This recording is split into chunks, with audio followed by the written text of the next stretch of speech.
Chapter 13, A Subject for a Composition. Ralph was a hero in the mouse hole that night. His admiring relatives gathered around, begging to hear the story of his adventures. Ralph could not help bragging a little as he told the story of his travels, beginning with the search of the second-floor rooms, skipping the part about the teacher trapping him under a drinking glass, and ending with Keith's taking the aspirin and finally falling asleep. "But are you sure it really was an aspirin tablet?" Ralph's mother could always find something to worry about. "Are you sure it wasn't some other kind of pill?" Keith put it on the bedside table and refused to take it until his mother saw it, explained Ralph. At first, his mother and father got pretty excited and thought he was out of his mind from the fever when he started telling them there was an aspirin on the table. Then when they saw the pill and could tell from the letters on it that it really was an aspirin, they decided the night clerk must have found it and brought it up. They thought the windows rattled so much they did not hear his knock. "Oh, Ralph, I am so proud of you," said his mother with a sigh of relief, while his brothers and sisters and cousins stared at him with shining eyes. "Good work, Ralph. I didn't think you could do it," said Uncle Lester heartily. "I feel much better about room service now that we have left an aspirin for a tip," said Ralph's mother. "I feel that at last we have done the right thing." "Our Ralph is growing up," said Aunt Sissy. "Yes, Ralph is growing up," agreed his mother, with a sad note in her voice. "It's hard to believe. It seems only yesterday that he was a tiny pink mouse without any hair." Naturally, this embarrassed Ralph, but now that his mother had finally admitted he was growing up, he decided to make the most of this moment. "Now, can I go down to the first floor by myself?" he asked eagerly. "We'll see," said his mother, looking worried once more. "Nonsense," said Uncle Lester. "Of course he may go. Ralph has shown that he can be a very responsible mouse." "I guess you're right," agreed Ralph's mother nervously. "Oh boy!" exclaimed Ralph. "Tell us again how you climbed down the vine and the owl nearly got you," begged a cousin. "No, tell us again how the ambulance got stuck in the cracks," said another. "No, tell the part about how you got the dog to bark," pleaded a third. The only flaw in the evening for Ralph was the fact that he had not found the motorcycle on his travels through the hotel. Keith slept soundly, and the next morning, although he still had a temperature, Ralph was pleased to see he was feeling much better. "Do you hurt any place?" Mrs. Gridley asked anxiously after she had given her son an aspirin brought by the milkman. "Is your throat sore? Does your stomach ache?" Keith shook his head. "I just feel sort of tired." "He's going to be all right. He must have picked up a bug someplace," said Mrs. Gridley to her husband. "A day in bed with plenty of fluids, and he'll be on his feet again." Mr. Gridley nodded. "Do you feel like eating breakfast?" he asked Keith. "We can order something for you from room service." Keith brightened. "Can I really have something sent up from room service?" he asked, and when his father assured him he could, he slumped back into the pillow. "But I'm not hungry." "Some orange juice would be good for you," suggested his mother. "All right," agreed Keith, and then added as if he suddenly had an inspiration, "and bacon and toast and jelly." "Your appetite seems to have come back in a hurry," remarked Mr. Gridley as he picked up the telephone and asked to be connected with room service to order, he thought, breakfast for his son. As soon as the adults had gone, Ralph popped out into the room. "Hi," said Keith. "Thanks a lot for the aspirin. It really helped." "That's all right," answered Ralph modestly. "Where did you find it?" Keith was curious to know. "Under a dresser down on the first floor." "The first floor?" Keith could not believe it. "How did you manage to get it up here?" Once more, Ralph told the story of his night's adventure, skipping the part about the drinking glass, but making sure as if he had narrowly escaped the horny talons of the owl as he traveled down the vine. Golly, Keith was amazed at Ralph's story. You know what? You're a pretty smart mouse, and a brave one, too. It was nothing, said Ralph in an offhand manner. Nothing? It was plenty. You risked your life. The boy's admiration and gratitude made Ralph feel even prouder of what he had done. I parked your ambulance out in the hall, he said, wanting Keith to know how responsible he was. Your folks will probably see it and bring it in when they come back. That reminds me, you didn't happen to see my motorcycle any place, did you? Keith's question was unexpected. Well, no, I didn't. Ralph suddenly felt less proud of himself. But I didn't have much time to look. Yeah, I know. Keith was sympathetic. I just wondered. Knock, knock, knock. A knock at the door sent Ralph scurrying into the knothole. Come in, called Keith. Matt entered with a tray. Here you are, and here is your ambulance. I found it out in the hall, he said as he set the tray across Keith's knees. Sorry to see you're under the weather. Thank you. I'll be all right. Keith handed Matt a coin his father had left for a tip. And thanks for bringing in my ambulance. Matt pocketed the coin. Thank you, he said. And by the way, this doesn't happen to be yours, does it? He pulled the little motorcycle out of his pocket. Ralph was so excited he almost fell out of the knothole. Hey! Keith sat up straight, rocking the orange juice on his tray. It sure is. Where did you find it? In a hamper of linen that had been chewed by mice, or by a mouse. It fell out when the housekeeper was showing us the damage that had been done. I picked it up before anyone noticed it. Gee, thanks a lot. Keith accepted the motorcycle and set it on his tray. It's my favorite. I didn't like losing it. I wonder how it got into the hamper of linen, mused Matt. Keith grinned but said nothing. Old Matt rubbed his chin and stared at the ceiling. I don't suppose a certain or irresponsible mouse happened to ride it into a pile of sheets and pillowcases and get tangled up and dumped into the hamper. Keith tried not to laugh. I don't know any irresponsible mice, he said. Only one responsible mouse. Say, how did you guess? There isn't much around this hotel that escapes my attention, said Matt. I saw that mouse out in the hall with the little motorcycle. I imagined he's a regular speed demon. Ralph could no longer stay out of the conversation. I'm fast, but I'm careful. I haven't had an accident yet, he boasted, and added hastily, recalling his fall into the wastebasket, at least not since I learned how to ride the motorcycle. If there is anything I can't stand, it's a cheeky mouse, remarked Matt, good-naturedly.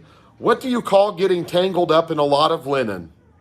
What I mean is, I didn't crack up in the motorcycle, said Ralph with dignity. He's not cheeky, defended Keith. He's brave. You aren't going to tell the management about him, are you? What's the use, said Matt. If they get rid of these mice, more will move in. Anyway, he's a cute little fellow.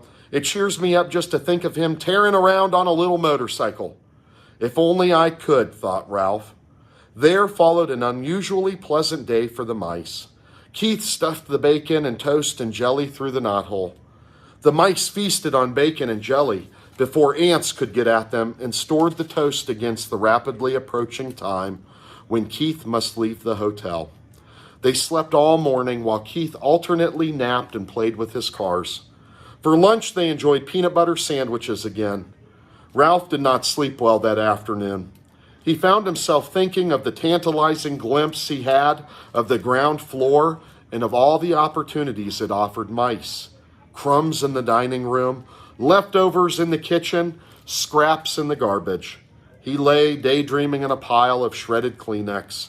He could see himself on the first floor pilfering crumbs in the dining room at night after the guests were in bed. And from the dining room, he would go to the kitchen right past the night clerk, who was sure to be asleep. If only he could make the trip on the motorcycle.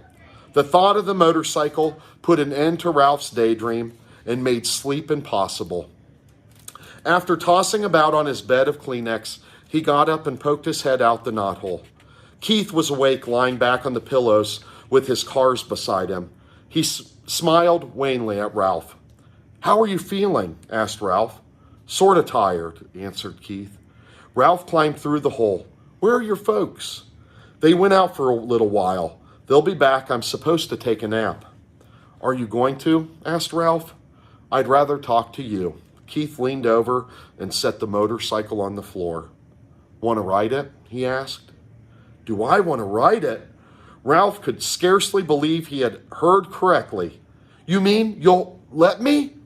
After the way I lost it for you?" "You proved you could be responsible when you brought me the aspirin," explained Keith. "You're more grown up." "Thanks," said Ralph modestly. "I guess mice grow up faster than boys." Keith sounded as though he longed to grow as rapidly as a mouse. "You grow a little bit every day," Ralph said, as he removed his crash helmet from its hiding place behind the curtain. "I guess you're right," agreed Keith.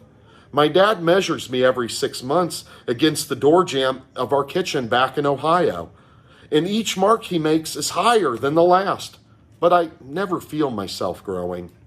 "You wait long enough and you will be a grown-up." Ralph felt as if he had said something very wise as he slipped the rubber band on his crash helmet around his whiskers. "I guess so." Keith slumped back on the pillows. "But it takes so long." "I grew up, didn't I?" asked Ralph. "You said yourself I'd become a responsible mouse." "Yes, you did," said Keith thoughtfully. "I guess that's part of the secret. Just getting bigger isn't enough. You have to learn things like not taking off down a steep hill on a bicycle when you aren't used to handbrakes, stuff like that." Ralph walked with a slight swagger to the motorcycle, grabbed the hand grips, and threw his legs across the seat. He remembered to pick up his tail before he started. He took off across the carpet and circled the room, covering the rough parts under the dresser and chair and coming to a halt beside the bed. "She has good balance on a rough road," said Ralph with authority. "She's a mighty fine machine."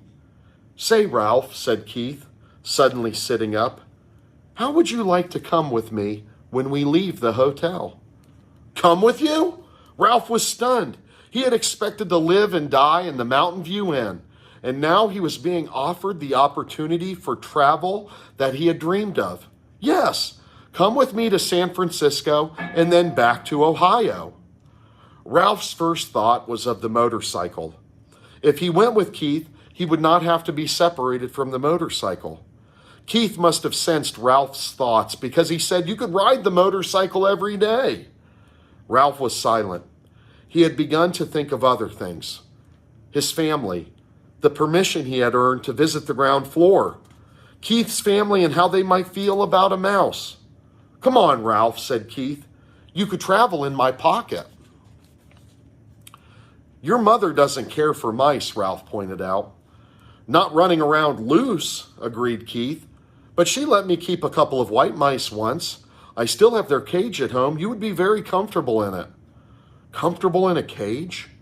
Ralph was horrified. "No, thank you." "Oh, come on." "Would you like to be shut up in a cage?" demanded Ralph. "Well, no, but—" "Neither would I," said Ralph, "especially now that I can finally go to the ground floor." In his disappointment, Keith slumped back on the pillows once more. "I guess I knew you really wouldn't want to come," he said. "I understand." "I sure will hate to see this motorcycle leave," said Ralph, and added hastily, "and you too, of course." The boy and the mouse were silent. Both were thinking of their wishes and their regrets that their wishes could not come true. Keith rolled over on his side and propped his head up on his fist. "Would you like to keep the motorcycle?" he asked. "Keep it? Me?" "Sure," said Keith. "I can save up my allowance and buy another one when we get back to Ohio." "You really mean it, Ralph?" Ralph could scarcely contain his excitement. "Keep it for my very own?" "Of course." "How come?" Ralph wanted to know. "I just like to think of you riding it," said Keith. "You know, if you grew up enough to be trusted with a mouse-sized motorcycle, maybe someday I could earn a big one." The excitement drained out of Ralph. I can't. I don't have any place to keep it. It's too big to go through the knothole, and I couldn't hide it behind the curtain forever because I've heard that after Labor Day, when there aren't so many tourists, they take the curtains down to be cleaned. That is a problem, agreed Keith. There must be someplace in a big hotel like this where you could keep a motorcycle. Ralph sat on the motorcycle thinking as hard as he could. In the closet? He couldn't get it out when the door was closed. Under the bed? Eventually it would be found.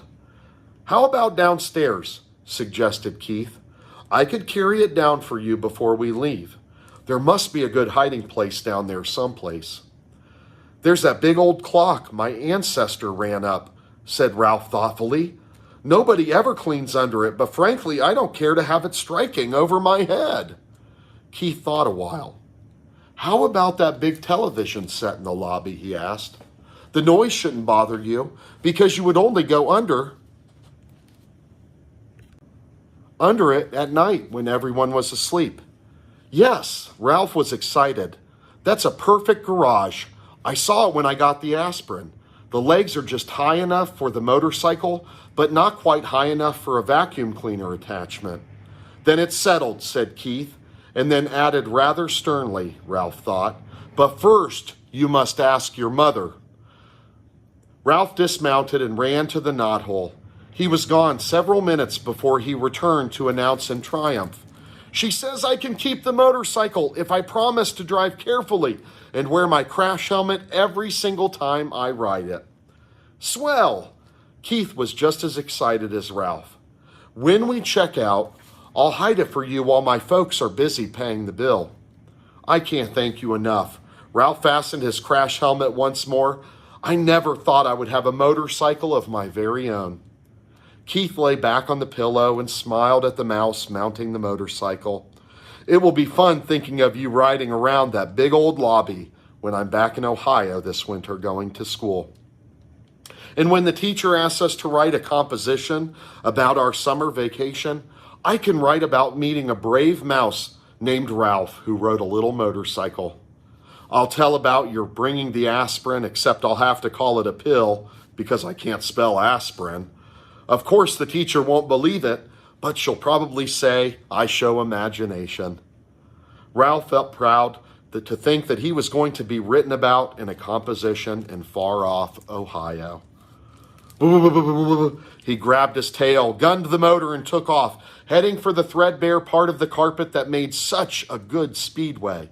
Round and round he sped, faster and faster, until his whiskers blew back, and he was filled with the joy of speed. He longed to wave to Keith, but he realized a good driver must keep both paws on the hand grips.